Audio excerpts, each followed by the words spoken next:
Tá, gente? Vocês estão enxergando, normalmente estão enxergando os slides aí? Só para mim ter ideia, porque agora eu não enxergo mais o Skype, só enxergo as perguntinhas de vocês e escuto a voz de vocês se vocês quiserem perguntar alguma coisa. Tá, ótimo, Yasmin, obrigado. Tá? Então, deixa eu aumentar meu volume para não ficar muito baixinho. Pronto. Então, gente, nós vamos começar esse semestre falando de sistema digestivo, ou digestório.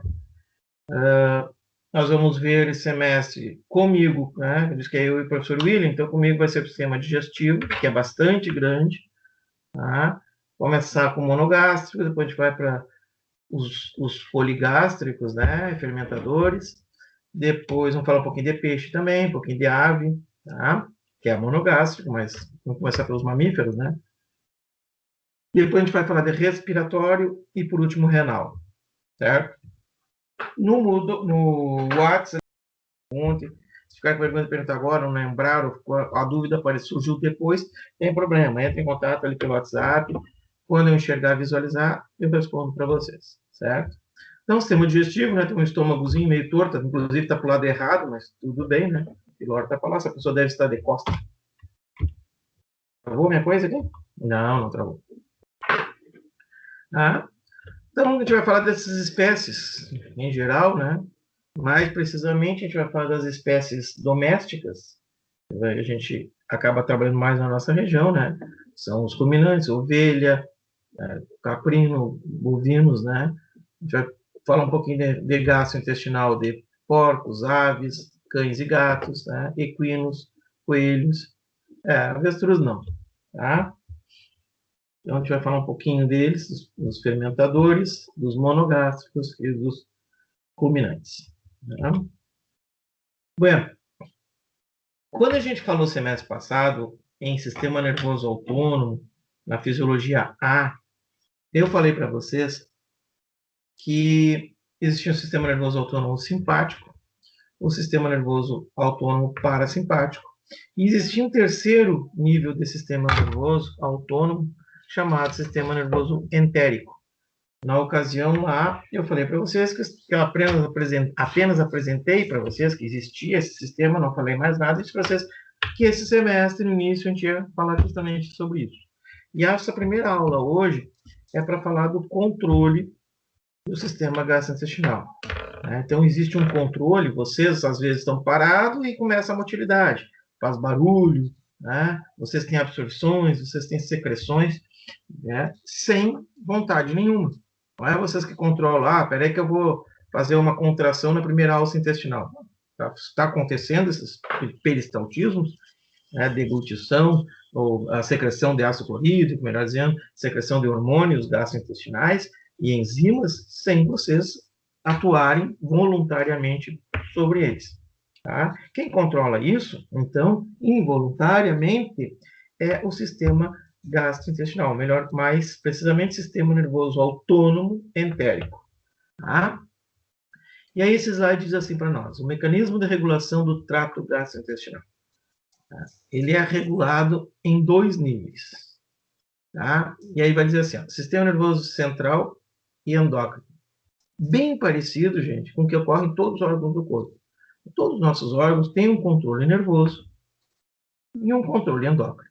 Tá? Então, seja o coração, que a gente viu semestre passado, existe o sistema nervoso autônomo simpático e parasimpático, ou seja, o sistema nervoso, né, atuando, que vai, hora aumentar, hora diminuir a nossa contração cardíaca, nossos batimentos cardíacos, a pressão arterial, e existe também hormônios que atuam sobre o coração, fazendo a mesma coisa, aumentando a pressão arterial, diminuindo, aumentando a força de contração, enfim.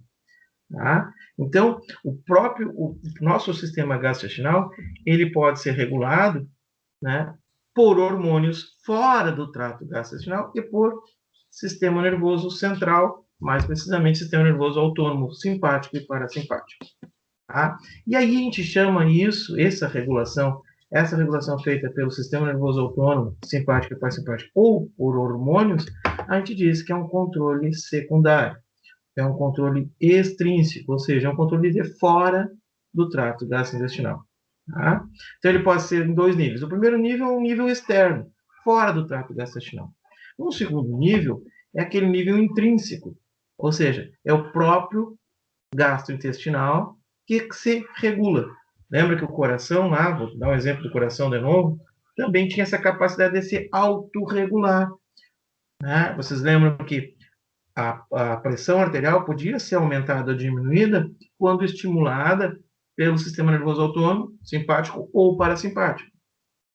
E também a pressão arterial, ou a contração, a força de contração do coração, era regulada pelo próprio coração. Aquele sangue que chegava ao coração, ele se regulava, né? O retorno venoso. E aqui a mesma coisa. Tá? Então, uma hora pode ser extrínseco e pode ser intrínseco. Como é que é o mecanismo intrínseco?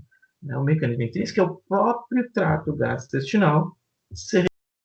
Se tem conteúdo, responde de uma maneira. Se não tem conteúdo, responde de outra. Né? Se tem algum estímulo dentro da parede do trato gastrointestinal, ele pode responder de um jeito ou não responder. Tá? Quem controla, então, intrinsecamente esse sistema gastrointestinal, né, é o que eu acabei de falar, é o tal de sistema nervoso autônomo endócrino. Tá? Ou a gente vai falar dos plexos intramurais. Tá? Intramurais porque muro, parede. Então, são plexos nervosos que estão nas paredes do trato gastrointestinal. De novo, para não ficar confuso. Tá? O sistema gastrointestinal pode ser regulado de duas formas. Deixa eu só ver uma coisa aqui, gente. Deixa eu só ver uma coisa aqui. Tá. Eu não sabia se eu tinha feito a gravação. Me perdi no tempo. Tá?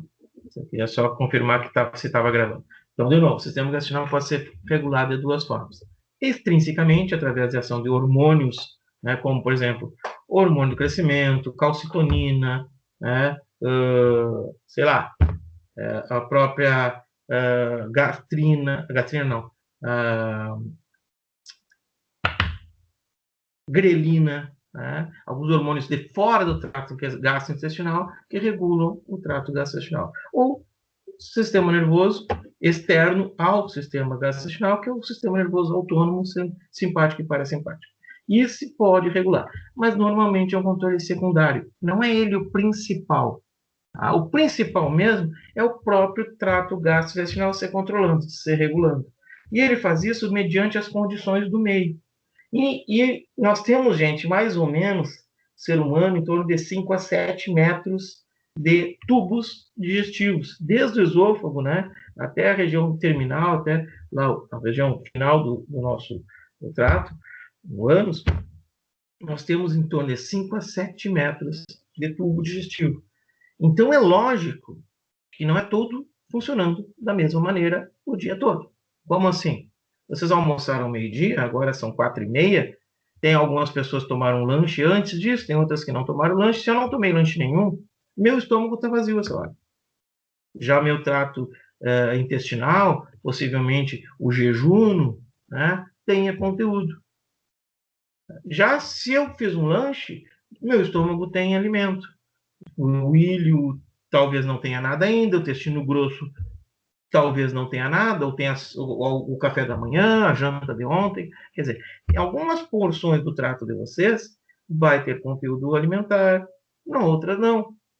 E aí, a resposta de como esse trato vai estar trabalhando, com motilidade, sem motilidade, com secreção, sem secreção, ou absorções, vai ser essa resposta, se ele vai fazer uma coisa ou outra, vai ser em função do seu conteúdo. Tem conteúdo, responde de uma maneira. Não tem, é de outra. E aí vocês vão ver que não é uma coisa única como é o coração. Todo coração contrai e aumenta a pressão, não. Vocês vão ter o estômago atuando de uma maneira, o jejum de outra, o ilho de outra, o seco de uma outra forma, né? Lá, o esôfago totalmente diferente, fazendo uma coisa bem diferente dos outros, porque alguma região tem um conteúdo e outra não. Certo? Vamos passando à frente, se vai surgindo dúvida, vamos conversando. Tá? Foi o que eu falei agora há pouco. O controle do sistema nervoso central é secundário. Tá? ele acaba normalmente atuando sobre o sistema intrínseco. Na verdade, o sistema nervoso autônomo simpático ou parasimpático não atuam nas funções gastrointestinais. Eles atuam sobre esses plexos intramurais, que são o sistema endócrino, né? Nervoso endócrino, autônomo, sistema nervoso autônomo endócrino. Eu vou acabar falando, abreviando isso para não ficar tão chato de falar desse sistema endócrino, sistema nervoso endócrino. Então, quer dizer que o sistema nervoso autônomo simpático ou parasimpático, ou melhor dizendo, o parasimpático ou simpático, atuam sobre os plexos intramurais, fazendo com que esses plexos, ora, atuem mais ou menos. Tá? Então, ele é secundário. Ele não atua direto, não atua, o parasimpático ou simpático, não atuam direto na musculatura da parede do trato digestório, ou direto sobre uma glândula, uma célula endócrina, fazendo com que essa célula secrete ou absorva mais. Ele atua, né, então, o parasimpático e simpático, na verdade, atuam sobre o sistema nervoso intestinal, para que esse sistema atue mais ou menos, certo? Tá. Então, diz aqui, o sistema nervoso, né, parasimpático e simpático é secundário. Ele acaba atuando, influenciando sobre o sistema intrínseco. O nível intrínseco, né, aquele próprio do trato gastrointestinal, permite, então, que o intestino, não só o intestino, é todo o trato, regule algumas funções com base nas condições locais. Como eu disse, tem conteúdo, não tem. Se tem, é uma coisa, se não tem, é outra. Tá? Quais são as condições? Exemplo, tipo de alimento, quantidade de alimento, qualidade desse alimento. Né? Não adianta ter uma pedra, né? O cachorrinho foi lá comer uma pedra. Né? O cachorrinho foi lá comer um bife. É diferente. Se existem receptores químicos que vão perceber se aquele alimento, aquele conteúdo é um conteúdo nutritivo. Se é nutritivo, a resposta é uma. Se não é nutritivo, a resposta é outra. Se é nutritivo, a intenção é absorção. Vamos ter que fazer alguma coisa para que isso seja absorvido, seja aproveitado. Se não é nutritivo, vamos ter uma resposta totalmente diferente. Vou tirar essa coisa daqui. Né? Tem que sair de uma vez. E às vezes vocês comem alguma coisa não nutritiva, ou infectada, ou contaminada, e vocês têm diarreia, porque a intenção do trato é jogar fora. Não quero isso aqui. Certo? Então tá, vamos continuando. No início, assim, essa aqui é meio confuso, mas em seguida vocês começam a se achar. Tá? O trato gastrointestinal recebe inervação extrínseca, tá chato isso, né? De novo, do sistema nervoso autônomo, parasimpático e simpático. Tá? O sistema simpático e parasimpático faz ligação entre os sistemas intrínseco e do intestino e o sistema nervoso central. Tudo bem. Algumas fibras simpáticas, sinapses com neurônios do nervoso entérico e outras exercem efeitos sobre os músculos e glândulas. Tá. Então, aqui, essa imagem, uma que veio lá da Fisio-A, que eu já tinha mostrado para vocês, puxei só para relembrar, né? Aqui, como eu disse, são pares, né? Para a gente lembrar, o sistema nervoso parasimpático, que está em azul, e o simpático, que aqui está em verde, são representados por pares. Né? O parasimpático, em azulzinho, são os 12 pares de nervos cranianos. Né? Desses 12 pares de nervos, o 10º par, ou nervo vago, é aquele que ganha o trato, ou acaba chegando, né, na região tóraco-abdominal. E é ele que se ramifica e acaba inervando quase todo o trato gastrointestinal. Tá? Para não poluir a imagem, aparece só um ramo, mas na verdade é um par de nervo craniano, quer dizer, tem 2 ramos nervosos do vago. Aqui inervam todo o trato. É um par, aqui está só um raminho. Da mesma forma, o simpático, que é formado e representado por aquela dupla cadeia paravertebral, né? E aqui está sendo representado só por um lado, para não tumultuar e não poluir a imagem. Senão ia sair daqui também e chegar lá. Né? Então, o simpático, ele também inerva, tá? Fazendo sinapse. Lembra que o simpático era curtinho, faz sinapse e depois era longa. O parasimpático era longo, fazia sinapse e a pós-ganglionar bastante curta. Tá? Só uma representação para a gente lembrar que existe sim uma inervação autônoma extrínseca, de fora do trato, que é o sistema parasimpático e o simpático. Certo? Bem, já sabemos isso, já tem o extrínseco e ponto. Vamos falar do intrínseco, que é o que nos interessa. A partir de agora, a gente vai falar desse cara aqui, que é o que nos interessa. Tá? Então, assim, o sistema nervoso do trato gastrointestinal intrínseco, ele é muito grande, gente, é extenso. Bom, a gente tem 7 metros de tripa, né? 5 a 7 metros de tubo digestivo. Né? E imagina 7 metros de tubo digestivo com as paredes repletas de neurônios, de fibras nervosas. Tá? E você sabe já através de estudos prévios que nós temos tantos ou até a quantidade, a mesma quantidade, ou até às vezes um pouquinho mais, neurônios no trato digestório, ou nas paredes do trato digestório, do que nós temos na nossa medula espinhal. É quase a mesma quantidade. É muito grande. Tá? É muito grande a quantidade. Tá? Dentro da parede intestinal, então temos os corpos celulares do sistema intrínseco, que estão dispostos em 2 sistemas de glândula, o plexo meentérico e o plexo submucoso. Esses 2 plexos, você vai encontrar em algum livro, algum artigo, como também o meentérico, Auerbach, submucoso, Meissner. Eu prefiro chamar de mioentérico e submucoso, que já me dá a localização deles, que a gente vai ver daqui a pouquinho. Tá? São 2 plexos, ou seja, são 2 conjuntos de fibras nervosas que atuam mais ou menos de uma maneira. Então, esse aqui atua fazendo uma coisa, aqui atua fazendo outra. Então, são divididos em plexos que cada um tem uma funçãozinha. Tá? E também esses aqui vocês podem encontrar como plexos intramurais, como eu já tinha dito. Porque, vamos pensar, o nome está dizendo intra, né? Dentro do muro. O muro é a parede do trato digestório. Tá? Então, os plexos intramurais ou plexos mientérico e submucoso, eles estão dentro da parede do trato digestório e existem neurônios, corpos celulares de neurônios, axônios, interneurônios, existe uma grande camada de fibra nervosa ali dentro. Tá? Então, aqui a gente tem uma representação, uma figurinha mostrando quem são esses caras. Aqui tem um corte, né? O tubo, então, foi cortado, então, na sua porção transversal, né? Então, um tubo foi cortado ao meio. Aqui está a parte externa, e aqui o lúmen, parte interna, não parte externa do tubo digestório. E aqui o lúmen digestório. De fora para dentro, né? Vindo de fora para dentro, eu tenho a primeira camada, é a camada serosa, certo? Aqui está a camada serosa. Então, de fora para dentro, a camada serosa. Logo abaixo da serosa, logo abaixo dessa camadinha serosa, a gente tem a primeira camada, né, a primeira camadinha de músculo, que são os músculos longitudinais. Tá? Os músculos longitudinais. Nota que tem só bolinha também no músculo. Por que tem só bolinha? Porque esses músculos, eles ficam na longitude, eles ficam longitudinalmente, né? Ou seja, ficam paralelos ao tubo.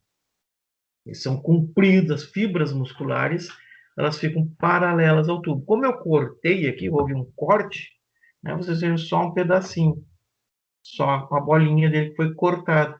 Aqui embaixo, depois da camada longitudinal, né, a camada longitudinal tinha a camada circular, muscular, então a camada de músculos circulares. E aqui vocês conseguem ver a fibra, e lembrando que aqui é uma fibra involuntária, então é uma fibra muscular lisa, né? Então é involuntária. Essa fibra muscular lisa, que tem um formato fusiforme, aqui vocês conseguem ver ela de lado. Conseguem ver ela de lado porque ela está disposta, né, desta maneira. Como cortou, você consegue enxergar ela de lado. Ela está transversal. Já a camada longitudinal, ela está, como o nome diz, ela está longitudinalmente disposta no tubo. Por que tem 2 camadas? Porque existem 2 movimentos. Quando encurtar as fibras da camada longitudinal, quando elas se encurtam, né, que aqui fica difícil de demonstrar, né, mas vocês imaginem como a minhoquinha faz, né? Ela se encolhe e estica. Então, se fosse uma minhoquinha, né? Ia encolher o tamanho da minhoquinha sem fazer dobra nenhuma. Imagina, então, só encolhendo, sem fazer uma vírgula na minhoca, né? Encolhe e estica, encolhe e estica.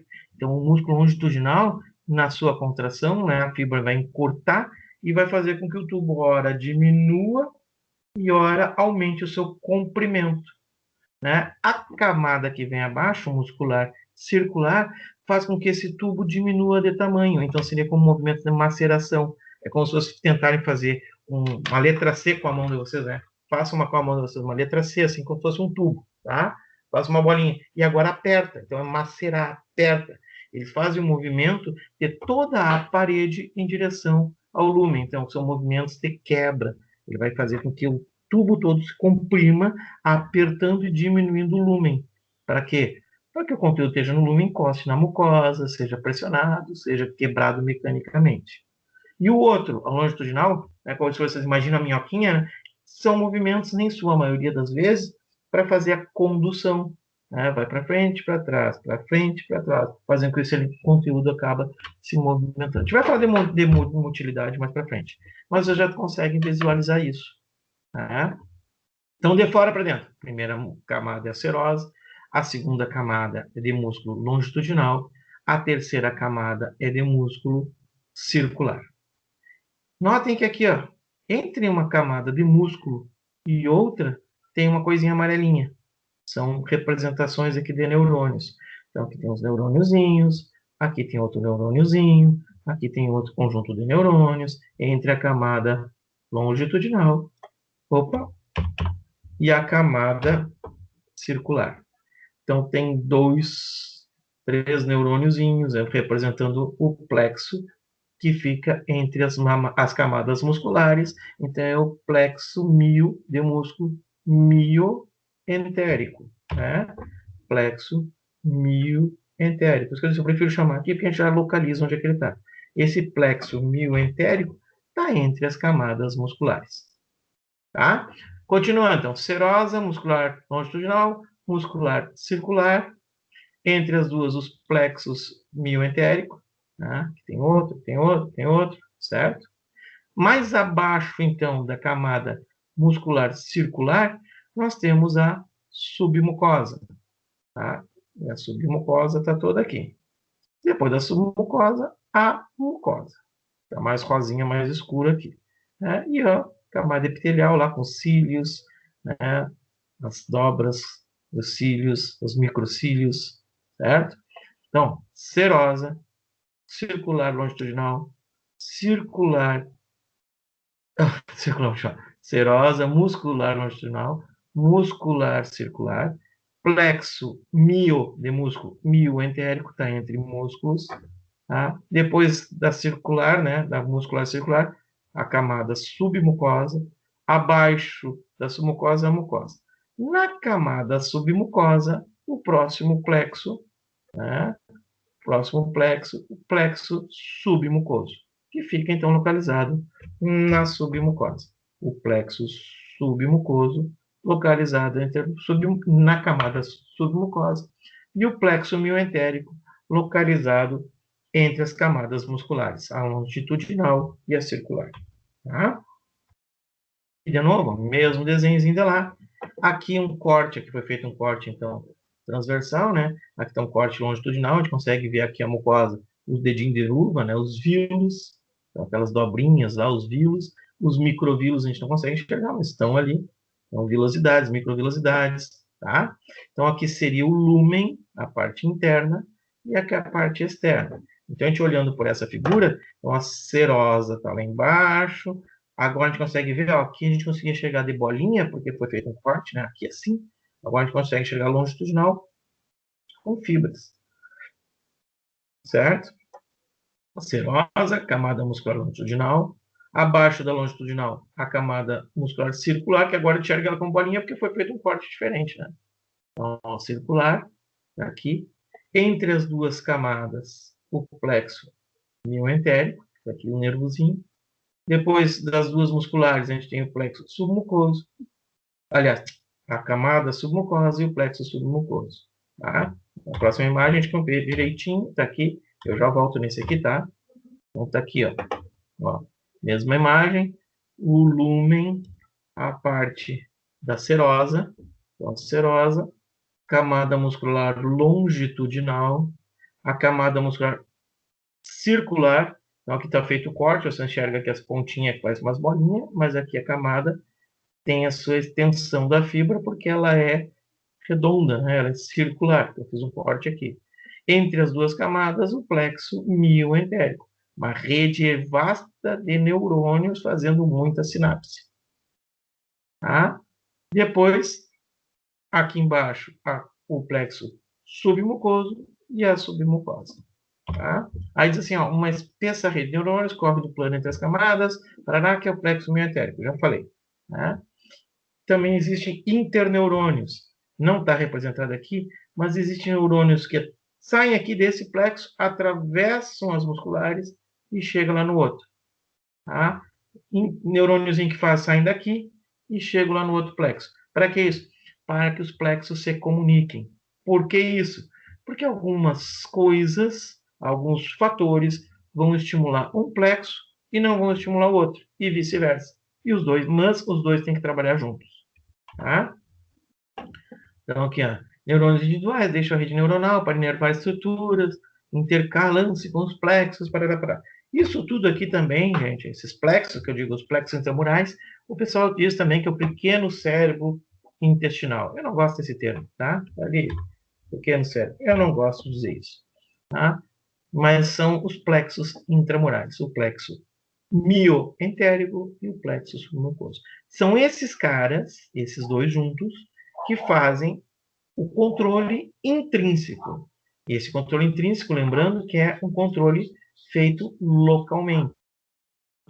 Um controle que vai ser realizado no trato de acordo com condições locais. E existe, já vimos, não existe um controle extrínseco. É um controle realizado pelo sistema nervoso central ou por hormônios fora do trato digestório. Quer ver uma coisa? Quer ver como fica fácil saber quem está controlando o quê? Secreção de saliva. A secreção de saliva. Se eu falar para vocês, assim, começar a lembrar, assim, agora é 4 horas da tarde, tem gente que não tomou café ainda, mas pensar assim num cafezinho preto com um rocambole de chocolate, né, ou um quindim, um pudim, aquele pudim que a mãe faz, aquele de leite condensado, né? Quem não gosta de café preto, de repente um café com leite, um chantilly, né? É para matar? É. Tem gente que começou a salivar. E a ideia era essa, que você salivasse pensando nisso. Nós temos secreção, café com bolo frito. Ah, coisa boa! Com bastante açúcar e canela. Então, é verdade. Então, tem gente que já começou a salivar. Quando vocês tiverem secreções ou motilidades, vamos passar que nós falamos de secreção, né? Você tem a secreção de saliva, mas não tem conteúdo local. Não tem nada na boca de vocês. Só salivaram porque lembraram da comida, pensaram na comida ou sentiram o cheiro da comida. Isso, quem está controlando não é localmente. Quem está controlando é o sistema nervoso de vocês, é o cérebro que está mandando salivar. Provavelmente porque ele pensou assim, esse cara está pensando em comida, daqui a pouco ele vai querer comer alguma coisa, já vou secretar saliva para preparar quando chegar alimento. Então, quando vocês tiverem secreções, motilidades ou absorções, que seja mediada por outra coisa, digamos assim, né? Por outro local, mediado por outro local, controlado por outro local, que não o local, isso é controle extrínseco. O controle intrínseco é, botou uma garfada de comida na boca, vai salivar. Né? Lógico, se a comida for saborosa, se for uma coisa que vocês têm uma boa recordação, se for uma coisa que vocês gostam, vocês vão salivar. Se é ruim, está estragado, vocês não vão salivar. Mas daí, essa salivação, porque botou a comida na boca, é local, encostou na mucosa, teve estímulo químico junto com os quimiorreceptores. Então, é um plexo interno, é um plexo local, ou seja, são os plexos intramurais. Ou o plexo mioentérico, ou o submucoso, ou os dois trabalhando juntos, porque existem interneurônios fazendo essa ligação. Tá? Fica um pouquinho mais fácil de entender quando um controla e o outro não, né? Se tem ação local, é intrínseco, é do próprio trato, então é ação de plexos. Se está salivando, por exemplo, só por lembrar da comida, então não tem alimento no local. Então é controle extrínseo. Certo? E mais decoreba. Os plexos, sistema nervoso intrínseco, contém neurônios, interneurônios, tá? E aí diz que os neurônios sensoriais, ou aferentes, neurônios motores e eferentes. Tá? Então, esses plexozinhos aqui, eles vão ter neurôniozinhos. Me deu fome, eu também. Esses plexozinhos aqui, eles têm um conjunto de neurônios, né? Como diz, um pequeno cérebro, não é grande, quase a mesma coisa que a gente tem na medula espinhal, às vezes até mais, né? Mas chiclete, organismo entende que vai. Isso, exatamente. Depois a gente fala sobre chiclete. Me lembra isso. Eu não quero atravessar agora, mas me lembra quando a gente fala de estômago. Beleza. Eu devo falar, porque eu sempre falo, mas se eu esquecer, eu me lembro. Tá? Voltando. Tá? Então, existe muito neurônio aqui. E da mesma forma que lá na Fisio A, a gente falou de controle nervoso, falamos de sensibilidade, falamos de neurônios sensitivos e neurônios motores. Aqui também tem neurônios sensitivos e motores. Ou seja, esse plexo que está aqui na camada muscular e o plexo que está na camada submucosa, ambos têm neurônios sensitivos. Ou seja, eles conseguem perceber o que está aqui no lúmen, que está dentro do tubo. Né? Ambos têm neurônios sensitivos, fibras nervosas sensitivas. E ambos os plexos, têm neurônios motores, né? Os sensitivos ou aferentes e os motores ou eferentes. Tá? Vamos ver se eu quero achar uma. Aqui.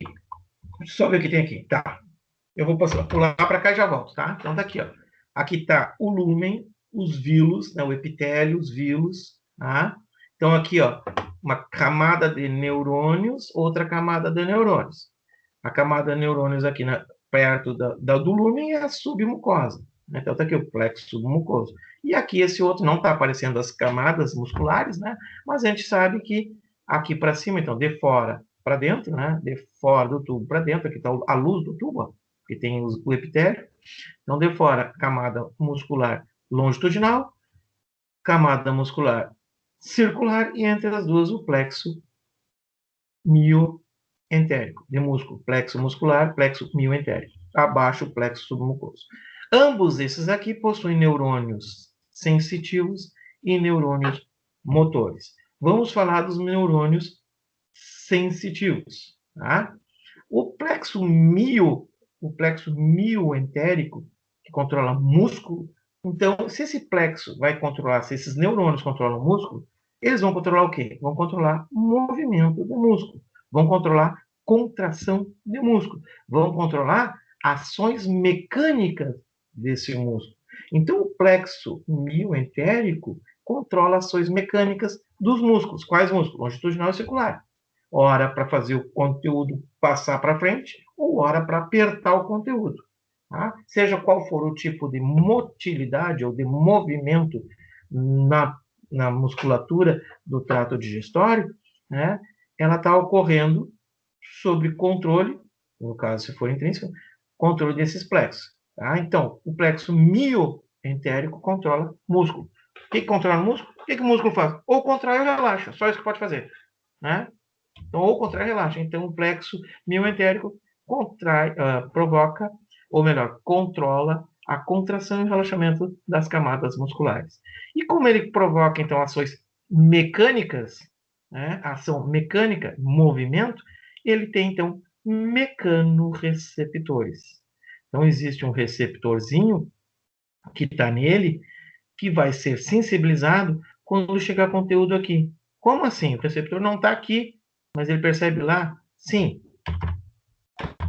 Ó, o conteúdo chega aqui, e quando o conteúdo chega aqui, ele vai encostar na mucosa, ele vai apertar a mucosa, ele vai comprimir a mucosa, empurrar para lá. O pessoal não diz que quando come muito dilata o estômago? Ah, comi demais, meu estômago está cheio, dilatei o estômago. É isso aí. Ocorre uma dilatação e acaba a musculatura, né? A musculatura percebe isso. Todas as paredes percebem isso. Então, fica cheio, fica cheio, né, dilata aquela região, e os plexos que estão aqui, os plexos musculares percebem, porque eles têm receptores mecânicos, ações mecânicas, movimento, dilatação das paredes, são percebidas por esse plexo. E então, receptores mecânicos, então eles também têm o quê? Como eu disse para vocês, eles têm vias aferentes e vias sensitivas. Então, eles têm mecanorreceptores, percebem isso. Se existe conteúdo, eles vão responder. Tá? Fazendo o quê? Ora, fazendo com que esse conteúdo ou siga para frente, se é uma coisa que eu não quero, ou fique aqui, se é uma coisa que eu quero. Né? Plexo submucoso, logo abaixo. Já está na submucosa e muito perto da parede, do endotélio aqui. Então, os receptores dele estão mais juntinho e mais pertinho do conteúdo. E esse plexo submucoso, sobrou o que para ele? Secreções e absorções. Porque nós temos 3 coisas que acontecem no trato digestório: movimentos, secreções e absorção. O movimento, né, seja ele qualquer tipo de movimento, depois a gente vai ver os tipos, seja qualquer dos tipos, é controlado pelo plexo, pelos neurônios do plexo mioentérico. E as ações de secreção e absorção pelo plexo submucoso. Então, quimiorreceptores percebem a química do conteúdo e vão perceber se esse conteúdo é nutritivo ou não. E aí vamos fazer alguma ação. Ou fica ou vai embora. Tá? Por que então temos 2 plexos? Um só não servia? Não, não servia. Porque pode ser que vocês, por exemplo, comam uma pedra. O cachorrinho engoliu uma moeda. A criança engoliu uma tampinha de garrafa. Essa tampinha de garrafa, essa pedra, essa moeda que as crianças engolem, que os cachorrinhos engolem, vai dilatar a mucosa, vai comprimir, vai apertar. O mecanorreceptor vai ser estimulado. Tá, tem conteúdo. Agora, esse conteúdo é nutritivo ou não? Não sei. Será que dá para mim fazer alguma coisa no sentido de ficar esse conteúdo aqui, ou eu tenho que fazer alguma coisa para esse conteúdo ir embora? Movimento que afaste ou movimento que mantém aqui? Quem vai me dizer isso é o plexo mucoso. Quimiorreceptores vão ver a química disso aqui. Ah, é conteúdo nutritivo, é rico em sódio, rico em potássio, é rico em proteína, é rico em lipídio, é rico em carboidrato, é rico, enfim. Tem glicose? Não tem. Então, esses quimiorreceptores vão perceber a química e me dizer, é nutritivo. E os 2 trabalham junto. Ah, é nutritivo? Existem interneurônios, ó. Neurônios que comunicam um plexo com o outro. Neurônios que fazem a comunicação de um plexo com o outro. E esses neurônios, então, se comunicando, vão dizer se nós temos que, ora, absorver ou ora, mandar embora. Pode ser que tenha um conteúdo que não afete o plexo mecânico, não afete a musculatura, porque não dilata. Por exemplo, uma bactéria. Né?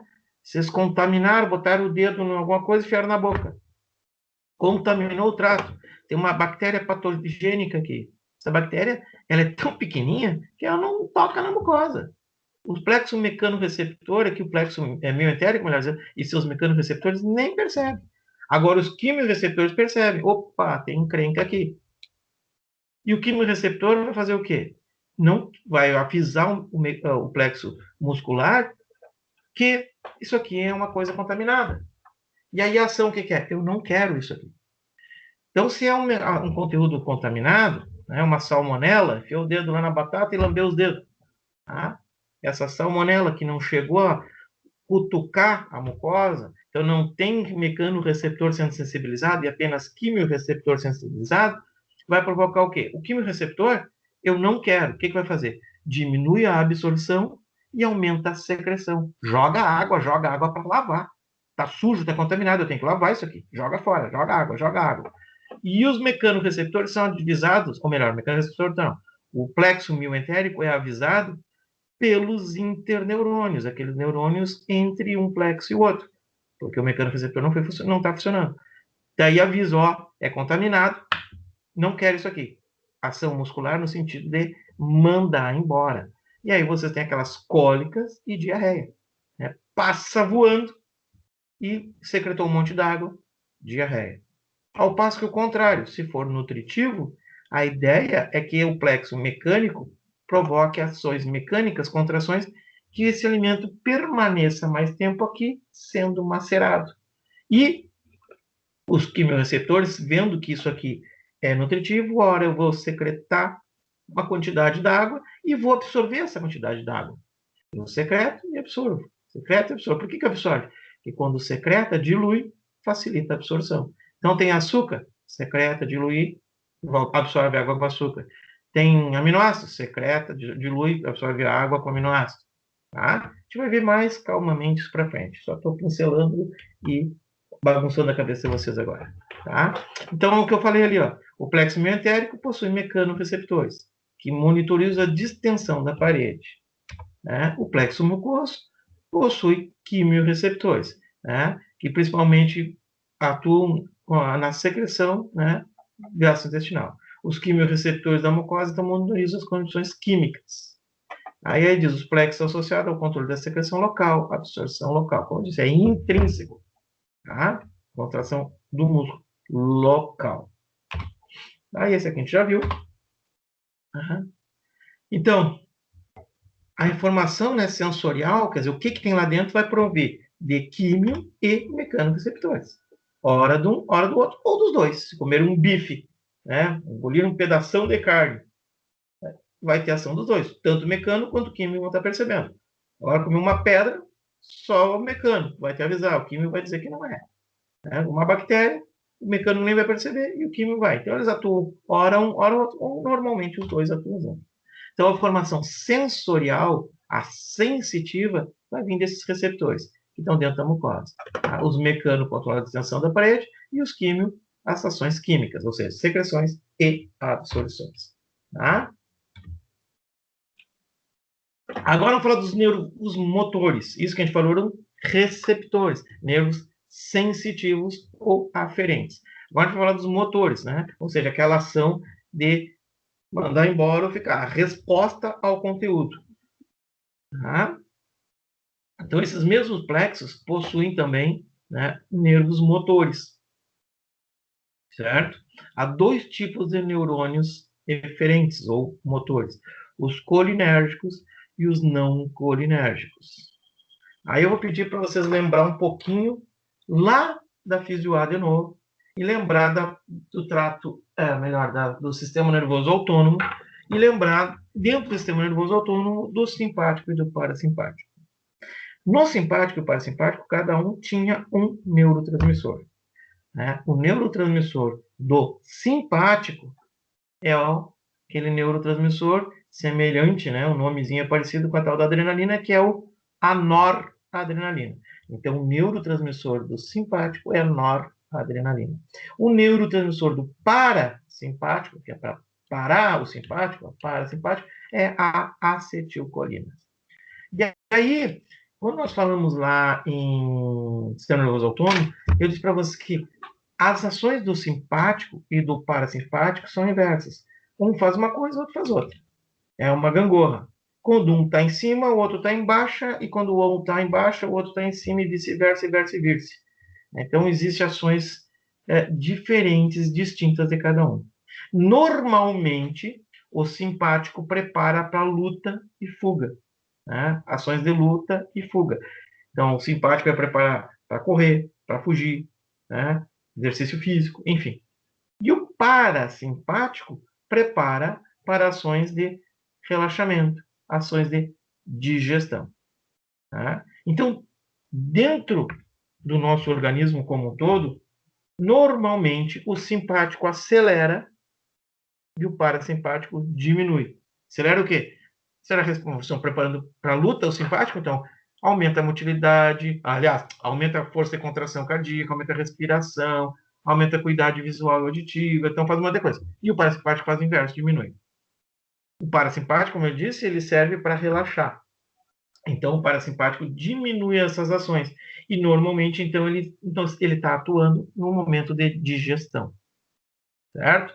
Então, de maneira global, normalmente, as ações do simpático aceleram e do parasimpático diminuem. Só que, como eu falei lá na fisio A para vocês, toda regra tem uma exceção, e a exceção é no gastrointestinal é o contrário. Por quê?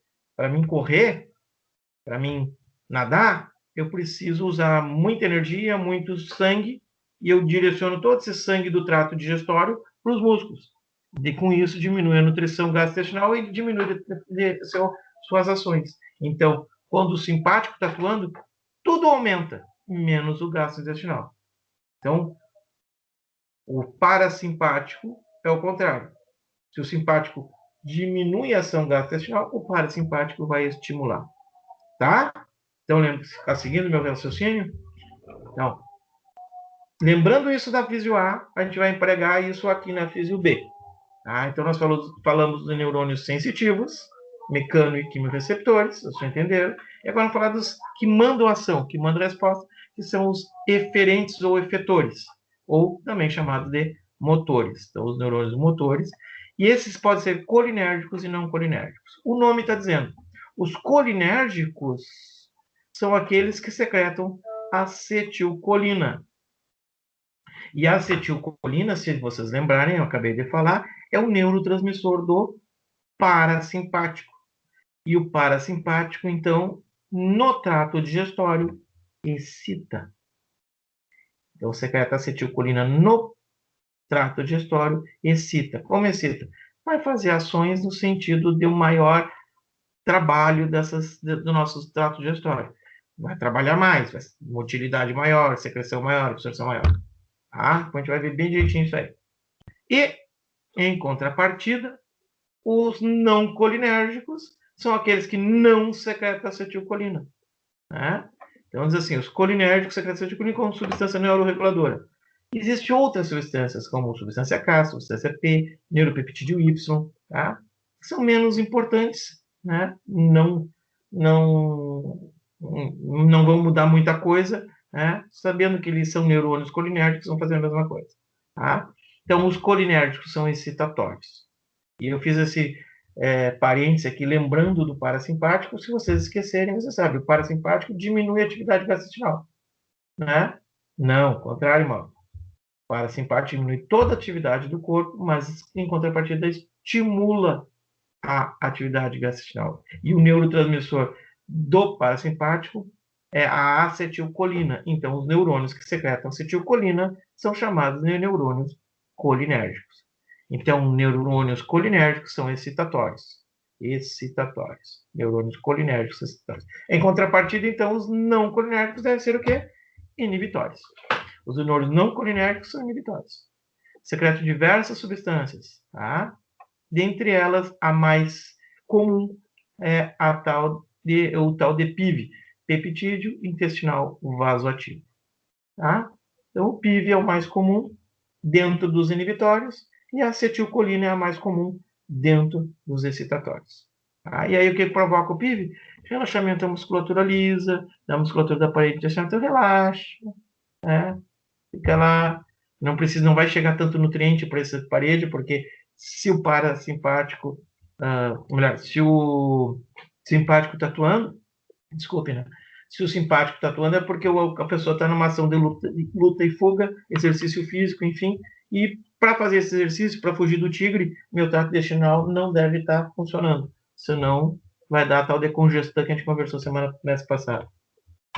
Tá? Interneurônios são aqueles que fazem comunicação entre as duas paredes, entre o plexo o plexo mioentérico e o plexo submucoso. Aí diz aqui que eu já falei lá, o seu conteúdo é altamente nutritivo, deverá ocorrer maior secreção de enzimas digestivas, maior absorção, menor velocidade de condução e mais movimento e mistura. Tá? Então, é isso que ocorre normalmente em ações que eu quero aproveitar o que está ali dentro. Já em ações que eu quero fazer a limpeza, a ideia é jogar fora. Então, se o conteúdo for altamente contaminado, não digerível, vai ocorrer menor secreção de enzimas, menor absorção, tá? E, consequentemente, se não absorve a água que está sendo secretada, né, a água vai embora, diarreia. Maior velocidade de condução, quer dizer, manda isso embora e menos movimento e mistura. Não precisa misturar, não precisa apertar, não precisa comprimir. Eu quero que isso aí vá embora, só manda embora, só aumenta a velocidade de condução. Tudo, então, a intenção de retirar, de limpar o trato. Tá? E assim faz o quê? Então, esses interneurônios fazem com que os plexos trabalhem junto com vocês, porque alguns estímulos estimulam só um plexo e não o outro. Então, assim, os dois ficam sabendo o que está acontecendo e podem secretar mais ou menos, ou aumentar a velocidade das musculaturas mais ou menos, certo? Bueno, de controle nervoso é isso. Simples, tranquilo, e isso nós vamos usar direto daqui até o último dia que a gente falar de trato digestório. Porque a gente vai falar